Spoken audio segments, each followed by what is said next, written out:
It was late June 2017 on the Blackfeet Indian Reservation in northwest Montana. The skies were endless, and the warm breeze carried the familiar sounds of summer across the open plains. Life in Browning, the reservation's central town, was quiet, predictable, but that peace would soon be shattered. Ashley Loring HeavyRunner was just 20 years old, a promising student at Blackfeet Community College. She had dreams of helping her community, of traveling, of building a better future, not just for herself, but for those around her. She was bright, kind, a sister, a daughter, a friend. But on June 5th, everything changed. Earlier that day, Ashley had been staying with friends. She messaged her sister on Facebook, asking for a ride. Something quick, casual, routine. Her sister replied a few hours later, but Ashley didn't respond, and she never came home. At first, her family thought maybe she was staying with someone, that she'd show up later. It wasn't like Ashley to just vanish, but she was an adult, and sometimes people need space.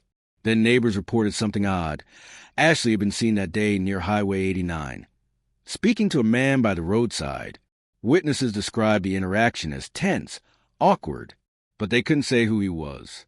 Some claimed he wasn't from the area. By June 8th, the panic had fully set in. Her family reported her missing, but the response was sluggish. Days passed. Calls went unanswered.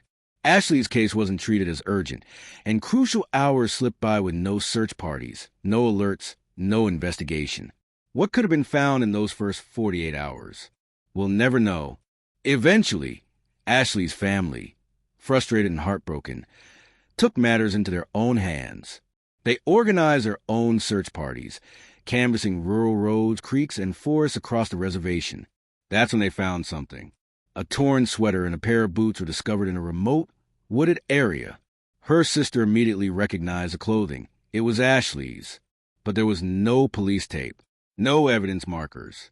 The area wasn't secured, and despite this disturbing find, no major search was launched around the location. Meanwhile, rumors swirled. There were whispers about a man Ashley had recently been involved with, someone with a history of violence. He was questioned, but no charges were filed. He denied everything. Other names came up too, men from off the reservation, some with criminal records. Still, nothing stuck. One chilling piece of evidence. A witness later claimed to have seen Ashley running from a house party in the mountains just days after she disappeared, bruised and barefoot. But the lead went cold. And here's where the questions begin to pile up. Why wasn't Ashley's case investigated immediately? Why were key locations not searched thoroughly? Why was a potential witness, possibly the last to see her alive, never re-interviewed? Some theories suggest she may have been trafficked. Others point to a targeted act of violence. The fact that she vanished on a reservation only complicates things further. According to the Urban Indian Health Institute, Indigenous women face murder rates more than 10 times the national average, and their cases are disproportionately ignored. Ashley's story is not an isolated tragedy. It's part of a national crisis. But unlike many, Ashley's family refused to let her become just another statistic.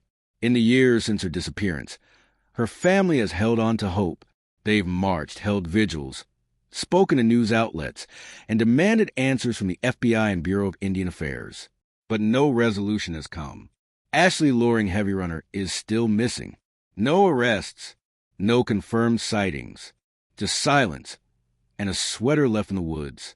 The Blackfeet Nation hasn't forgotten. Her name is spoken in schools, in council meetings, in family kitchens. But until the truth is found, Ashley remains one of many voices lost to a system that too often fails to listen. If you or someone you know has any information about Ashley Loring HeavyRunner, please contact the FBI or the Bureau of Indian Affairs. And if stories like this move you, if they haunt you, don't let them fade. Subscribe to Echoes of Crime and help us bring light to the stories that still echo in the dark.